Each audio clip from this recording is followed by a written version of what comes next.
Davrandı mı, ahdini bozdu mu, akrabalık ilişkilerini kesti mi, himayesindekilere zulmetti mi, himayesi altındakileri ihmal etti mi? Arkadaşım bu gece miraca çıktığını söylüyor. Kendi akıllarınca Ebu Bekir diyecek ki, yok canım öyle bir şey olabilir mi beklerlerken, Hazreti Ebu Bekir bunu Muhammed mi söylüyor?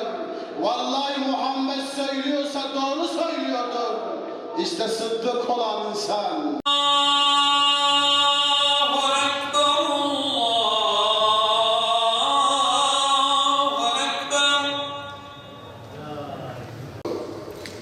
ونعوذ بالله من شرور أنفسنا ومن سيئات أعمالنا من يهد الله فلا مضل له ومن يضلل فلا هادي له أشهد أن لا إله إلا الله وحده لا شريك له ونشهد أن سيدنا محمدا عبده وحبيبه ورسوله اللهم صل وسلم وبارك على سيدنا محمد وعلى آله وصحبه أجمعين أما بعد فيا عباد الله أوصيكم بتقوى الله وطاعته إن الله مع الذين اتقوا والذين هم محسنون أعوذ بالله من الشيطان الرجيم بسم الله الرحمن الرحيم لقد جاءكم رسول من أنفسكم عزيز عليه ما عنتم حريص عليكم بالمؤمنين رؤوف رحيم صدق الله العظيم عن مالك أنه قد بلغه أن رسول الله صلى الله عليه وسلم قال بعثت لأتمم حسن الأخلاق صدق رسول الله صلى الله عليه وسلم Ey Muhammed Mustafa sallallahu aleyhi ve selleme gönül veren değerli mümin kardeşlerim, yeryüzünü manevi bir karanlık kaplamıştı. Varlık alemi insanlığın zulüm ve vahşetinden adeta mateme bürünmüştü. Gözyaşı döken gözler değil, ruhlar ve kalplerdi. Kalp ve ruhların keder, elem ve gözyaşına alemde iştirak etmiş, sanki umumi yas ilan edilmişti. Yeryüzü tevhid inancından mahrumdu. İnsanlar birbirini yiyen canavarlar misali vahşileşmiş, küfür, şirk, cehalet ve zulüm bataklığında boğulmaya yüz tutmuş, zalimin zulmü altında mazlum, inim iller hale gelmişti. Alemler mahzun, varlıklar mahzun, gönüller mahzun ve simalar mahzundu.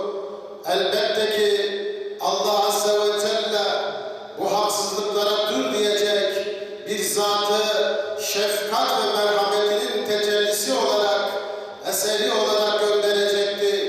لَقَدْ جَاءَكُمْ رَسُولٌ مِّنْ أَنْفُسِكُمْ Andolsun size kendinizden öyle bir peygamber gelmiştir ki عَزِيزٌ عَلَيْهِ مَا عَنِتُّمْ حَرِيصٌ عَلَيْكُمْ بِالْمُؤْمِنِينَ رَؤُوفٌ رَحِيمٌ Sizin sıkıntıya uğramanız ona çok ağır gelir. O size çok düşkün, müminlere karşı çok şefkatlidir ve merhametlidir. İşte bu zat geliyordu. Dünyanın manevi şeklini beraberinde getirdiği nurla değiştirecek eşsiz insan, Allah'ın son peygamberi, cin ve inse ebedi saadetin yolunu gösterecek Hz. Muhammed Aleyhisselatü Vesselam geliyordu.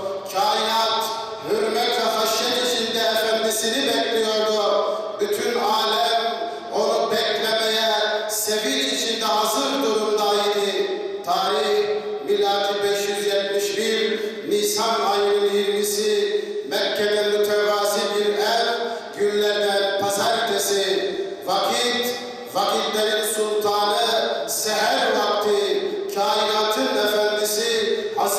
Muhammed Aleyhisselatü Vesselam dünyaya gözlerini açtı. Doğum bitince o minicik yavru secdede parmağını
güneşi sağ elime, ayı sol elime koysanız da bu davamdan vazgeçmem.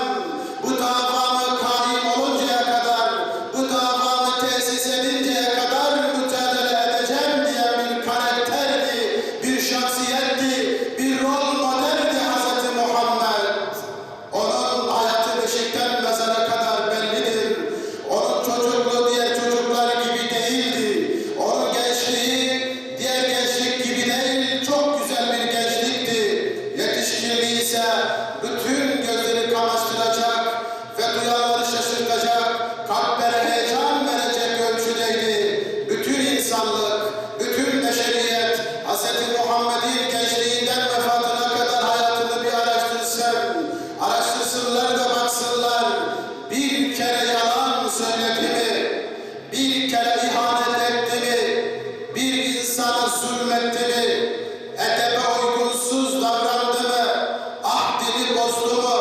Akrabalık ilişkilerini kesti mi? Himayesindekilere zulmetti mi?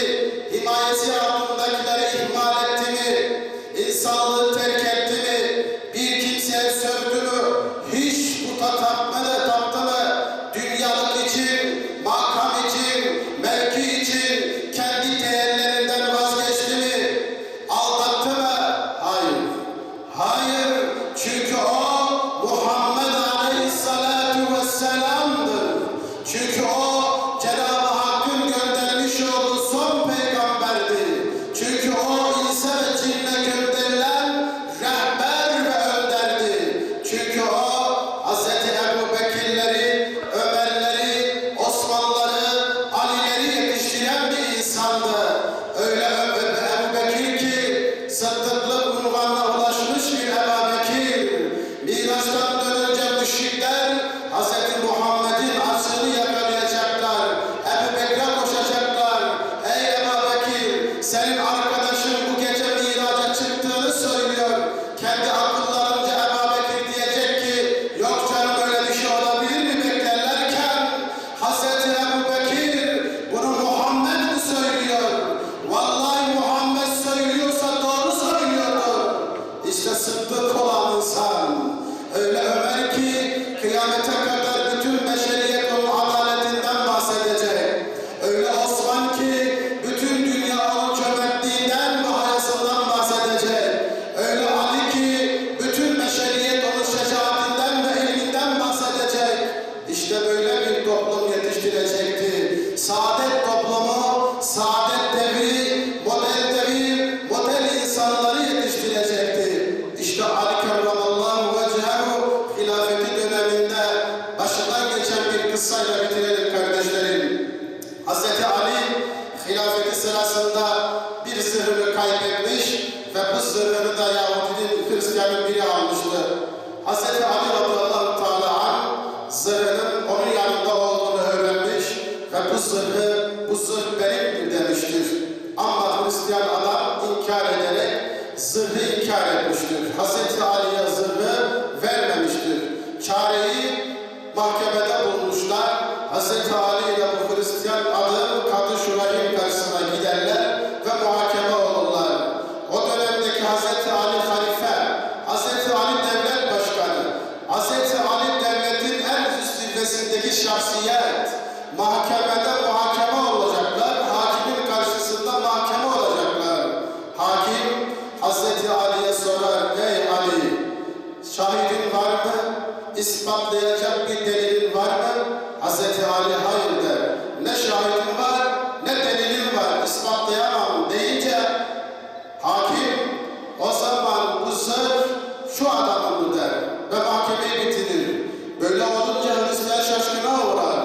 Koskoca bir devletin başkanı mahkeme olur ve mahkemede mahkeme onun aleyhine, benim ise lehime hükmedilir. Vallahi bu olsa peygamberlerin dinidir. Peygamberlerin getirmiş olduğu hak, peygamberlerin getirmiş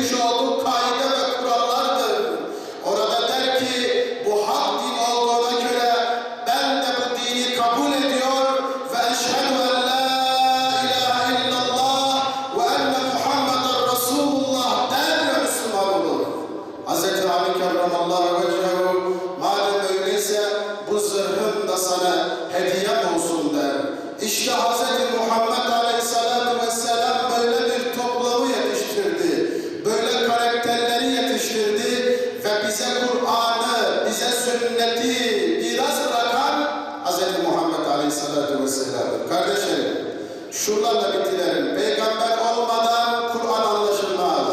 Hz. Muhammed olmadan namaz kılınmaz. Hz. Muhammed olmadan hac yapılmaz. Hz. Muhammed olmadan zekat verilmez. Hz. Muhammed olmadan din yaşanmaz. Hz. Muhammed olmadan insanlık olmaz, insan olmaz, adalet olunmaz. Çünkü Kur'an da bize sünnet yoluyla geldi.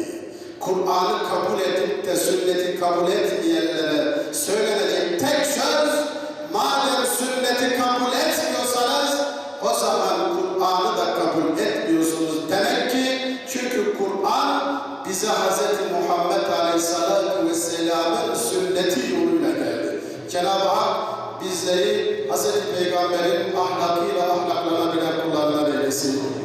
Bize miras olarak bıraktığı ahlakı hayatımıza, ticari hayatımıza, iş hayatımıza, aile hayatımıza, idari hayatımıza tatbik edebilmeyi cümlemize nasip eylesin.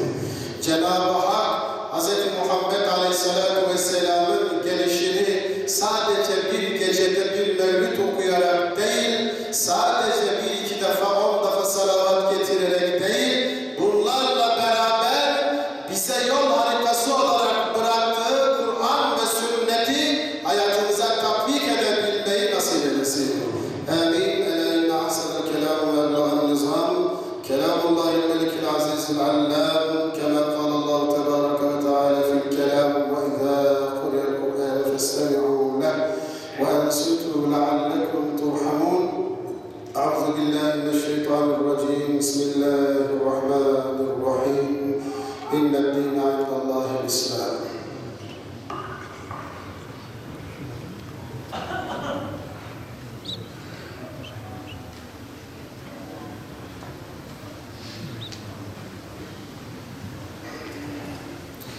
Elhamdülillahi hamdel kâmilin ve salatu ve selamu ala eşrefil murselin ve ala alihi ve sahbihi ecmaîn. Allahümme salli ve sellim ve barik ala seyyidina Muhammedin ve ala ali seyyidina Muhammed. Kema sallayte ve sellemte ve barakte ala İbrahim ve ala ali İbrahim Rabbena inneke hamidun mecid. İbadallah, usikum bi takvallahi ve taatih. Allahümme varda anil arba'ati hulefâ sadatina Ebu Bekr ve Ömer ve Osman ve Ali ve an bakiyetil aşaratil mübeşşerati ve âli beytil Mustafa ve alel ansâri vel muhâcirîne ve tâbi'îne ilâ yevmil cezâ. اللهم اغفر للمؤمنين والمؤمنات والمسلمين والمسلمات الأحياء منهم والأموات إنك سميع قريب مجيب الدعوات. اللهم انصر الإسلام والمسلمين في مشارق الأرض ومغاربها. اللهم يا ربنا أهلك الظالمين بالظالمين وأخرجنا من بينهم سالمين. اللهم اشف مرضانا وارحم موتانا واهد محيانا يا إله العالمين. وسلام على المرسلين والحمد لله رب العالمين. عباد الله، إن الله يأمر بالعدل والإحسان وإيتاء ذي القربى وينهى عن الفحشاء والمنكر والبغي يعظكم لعلكم تذكرون.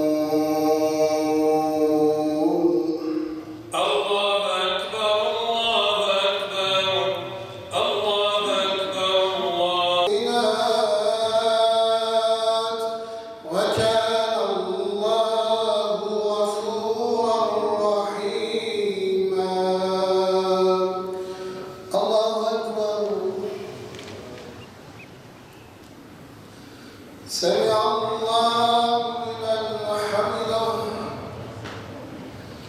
الله أكبر. الله أكبر. الله أكبر.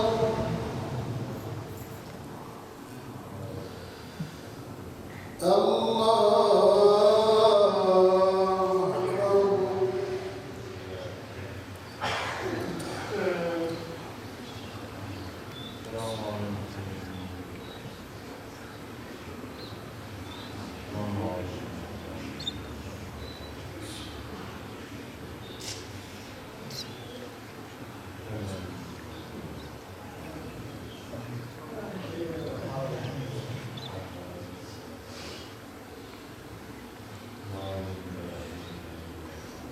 السلام